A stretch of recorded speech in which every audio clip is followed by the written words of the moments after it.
don't know. I've been in a number of rented places. I don't know why there's always this landlord, landlady, like they are just hostile. Right now, when I'm going to rent, I consult the Holy Spirit because yeah, I said no, it's become like a spiritual battle. It's not like people are not having the conversation, but there's so much mud. Because I'm like, well, when I was coming to rent, you didn't say because I'm married, you are taking 500 instead of 1,000.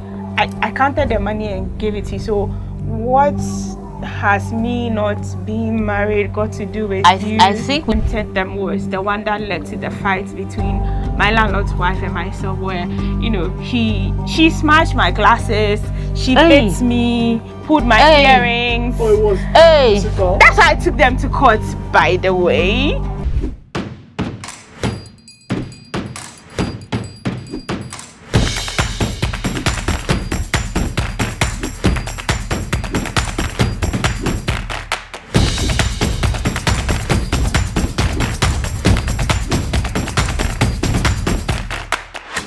Hi, it's ADB from the Suits, Just and Hustle podcast. We just wanted to say a big thank you to you for tuning in into our first episode. Continue watching all our subsequent episodes on all of our channels. Don't forget to like, subscribe, share, and comment. We also want to hear from you, and so do send your letters to kasahongh@gmail.com. Let's get into this episode. All right, so ladies, you just had a very good conversation. Yeah. And primarily focusing on agents, but then you did bits and pieces of other related stuff, right? So specifically, we wanted to ask you guys about your particular experiences as a tenant, renting a place from a landlord, right? This meeting is being recorded. So, what are some of the not so pleasant experiences you had after you've rented a place and you've moved in? So first of all, let's talk about those. Let's just talk about a few of your experiences. Some of it has been you before there's more detail, there's an expression of interest. Oh, I like this place, and maybe it's going for say 1,000, 2,000, 3,000, but you don't know what are the hidden costs behind it. So you go and they're like, oh, maybe there's some cabinet work to be done. You don't know if you have to do the cabinets or the landlord has to do the cabinets. It doesn't mean that when I'm leaving, I break the cabinet, so I leave it for you. And if I leave them for you, do you pay me for the cabinets, or the screen doors? There's a place we went to, we installed metal screen doors. They were expensive. They had to do the fabrication, the spraying, the net. So yeah, those things are for me the struggle. And I don't know, I've been in a number of rented places. I don't know why there's always this landlord, landlady, like they are just hostile. I don't get it. Like pure hostility, like they almost talk to you anyhow, and then after you pay the advance, quiet. Mm-hmm. At least for me. Some people, so I usually get anxious, maybe even palpitations around that time, because I'm wondering, is this the life I'm going to live with you for the next? But most of the time I've realized that they get, so why, what was that for? Like those are some of the things I'm not expecting, but now I'm expecting the hostility, but still I haven't gotten used to it. Nah. The bit about the cabinet stuff. For me, I feel like I'm wondering, aren't these conversations you're having at the beginning, like if you want to view the place, right? You've seen that the cabinet is out of sorts. It's like at that point, I'm asking the landlord that, this cabinet doesn't look so great. So right there, before any agreement is struck, what do we do about this? Are you going to do it or am I going to do it? If I'm going to do it, what are the implications?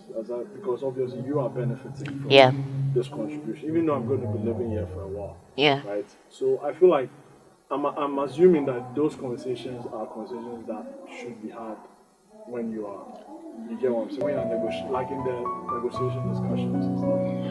Right? I agree, but I'm just wondering why it should even become a problem. It's not that they are not hard, but some of the landlords and landladies make it feel like it's a problem that you're even having that conversation. Yes. So there's an entitlement.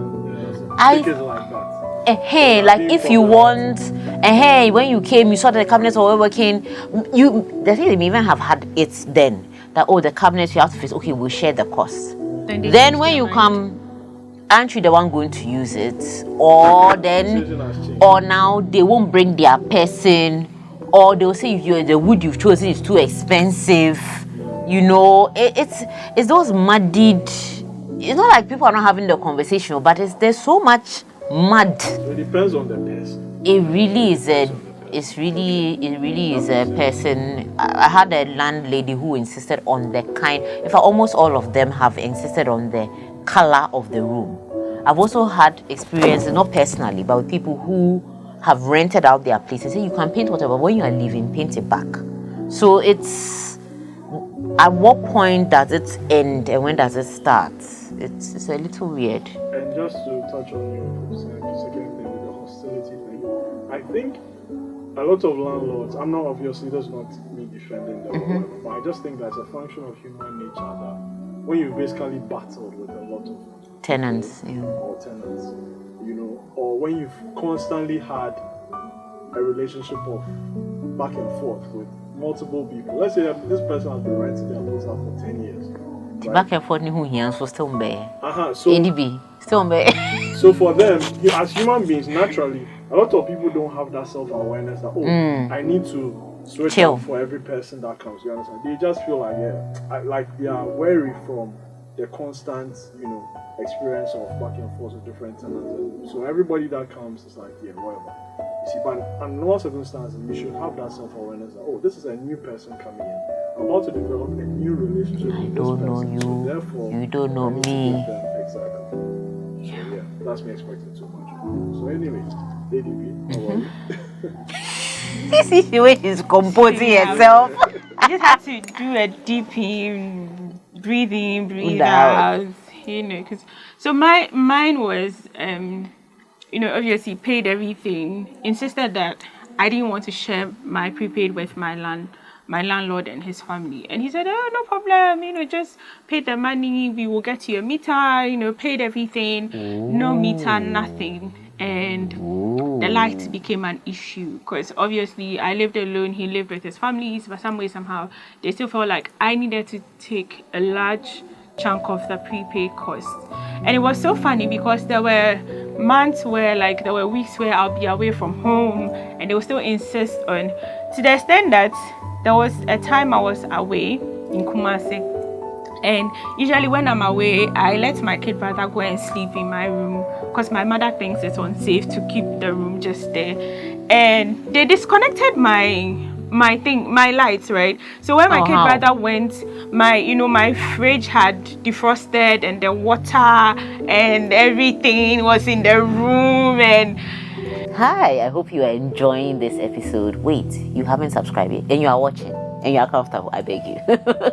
Please like, comment, share, subscribe this episode and the entire channel to everybody across all YouTube, WhatsApp, WhatsApp account.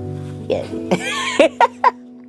Spotify, Apple, I cannot list it all. Please find us, use Just and Hustle, and please let everyone know about us. Now let's get back into the episode.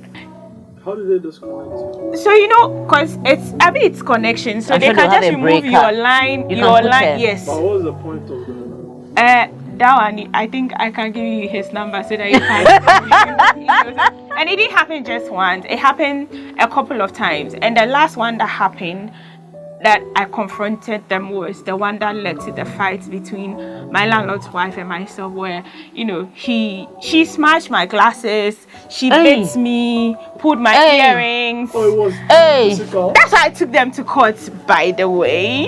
So it was physical. It went from just words to physical, because his son had also said that he would beat me, so I had even gone to lodge a complaint at the police station because I lived alone and my parents were at some point they were even scared for me because you live alone, what if they decide to gang up on you, and all of those things. So, and the anxiety that came with that that period, right, where you're sleeping, you're wondering, okay, are you even safe? Are you safe? What if they come knocking? So I think for me, right now, when I'm going to rent, I I consult the Holy Spirit because Yeah. I said No, it's become like a spiritual battle. yeah, you know, because you kinda have this to one pray it felt and- like it was quite spiritual because some of the conversations that were being had and who do you think you are and you're married and the unmarried Oh, conversation. why? It's a huge trigger for me because I'm like, well, when I was coming to rent, you didn't say because I'm unmarried, you are taking 500 instead of 1,000. I counted the money and gave it to you. So what has me not being married got to do with you? I think we should have a whole topic about being unmarried. Renting in No, Ghana. an unmarried person in Ghana. There are Especially some as a landlords. woman. There are some landlords who say they don't rent their rooms to like unmarried women. I've had.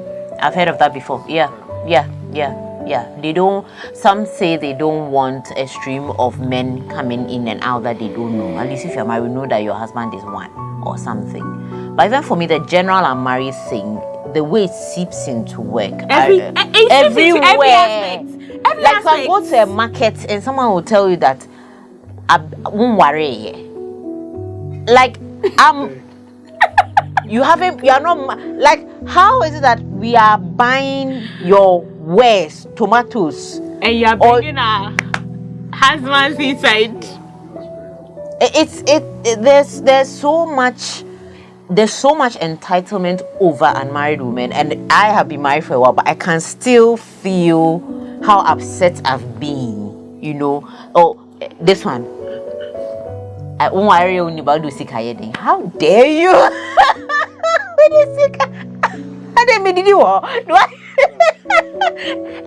And people feel okay to do it. So I can imagine what she went through with that mentality. At least I haven't had a landlady who's brought it up. So I'm sorry. Come for her. Very much needed. Sorry. It's wow. That's abuse, honestly. All right, ladies. So this brings us to the end of today's Q&A. We'll see you guys in the next episode. See ya. Yes. Bye. Hi everyone. We are so delighted that you follow us. You watch all our previous episodes, and we cannot wait to have you watch some more. So please like, comment, share, subscribe. Tell people about us. It suits Jason Hustle. It's amazing to have you. Oh, and don't forget, we want to hear from you. We want to know the topics you want to talk about. So please, the email is kasahugh@gmail.com. Tell us everything here. We'll keep it all private. Trust us on that. Come sue us if we don't. I may take that back. But yeah, we look forward to hearing from you. We look forward to you listening. Continue to listen and watch us on all our channels.